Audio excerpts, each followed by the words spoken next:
दूसरी ओर अगर हम बात करें तो पूर्वोत्तर के राज्य असम में बीजेपी अपनी हैट्रिक की ओर बढ़ती हुई नजर आ रही है। शुरुआती रुझानों में भारतीय जनता पार्टी ने 59 सीटों पर बढ़त बना ली है, जबकि कांग्रेस भी 16 सीटों पर आगे चलती हुई नजर आ रही है, जिसमें गौरव गोगोई की जोरहाट सीट भी शामिल है।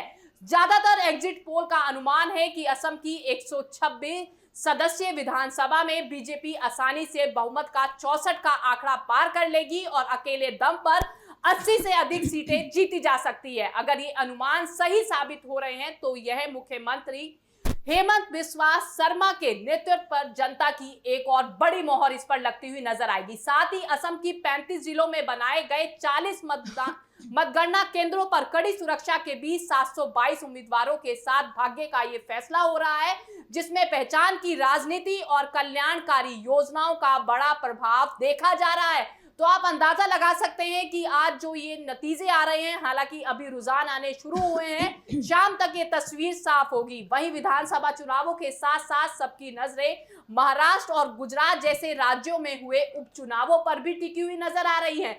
महाराष्ट्र की हाई प्रोफाइल बारामती सीट में सबसे बड़ी अपडेट आ रही है, जहां पहले राउंड की गिनती पूरी होने पर सुनेत्रा पवार अपने प्रतिद्वंदी से 6500 वोटों से आगे चलती हुई नजर आ रही हैं। यह चुनाव अजीत पवार के निधन के बाद खाली हुई सीट पर हो रहा है। वहीं महाराष्ट्र की ही राहुरी सीट पर बीजेपी के अक्षय कर्दिले शुरुआती गिनती में 460 वोटों से आगे चल रही हैं। इसके अलावा अगर हम जिक्र करें तो कर्नाटक, नागालैंड, त्रिपुरा और गुजरात की सीटों पर भी मतगणना जारी है और अगले कुछ घंटों में ही जीत हार की तस्वीर पूरी तरीके से साफ होती हुई नजर आएगी। तो अब की बार बेहद दिलचस्प जो है कोमल नजर आ रहा है बंगाल का वो चुनाव। देखिए, बंगाल में जो है कांटे की टक्कर इस वक्त जहां देखी जा रही है वो सबसे ज्यादा बंगाल है। बंगाल में लगातार कांटे की टक्कर देखी जा रही है। लगातार बीजेपी ने जीत के दावे करे और उसके बाद जो है बीजेपी यहाँ पर पूरी तरीके से अपने जश्न की तैयारी करती हुई नजर आ रही है।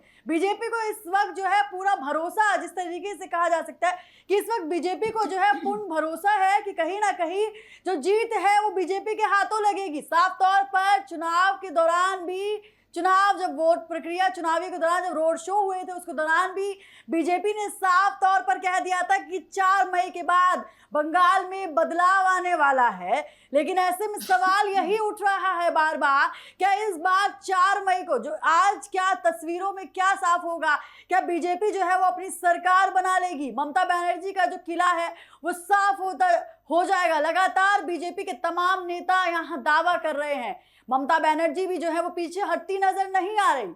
देखिए, यहाँ पर हिंसा झड़प की खबरें लगातार सामने आई। जिस तरीके से आपने कहा कि आज भी भवानीपुर जो कि बहुत हॉट सीट मानी जाती है, वहां पर भी जो है हिंसा की खबर सामने आई। लगातार बयानबाजी हमने यहाँ देखी।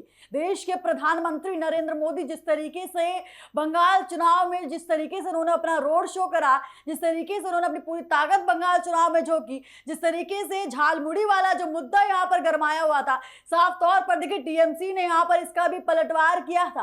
टीएमसी की ममता बनर्जी ने साफ तौर पर जो है प्रधानमंत्री को कह दिया था कि अगर झालमुड़ी खाई है तो मच्छी भी खाई है।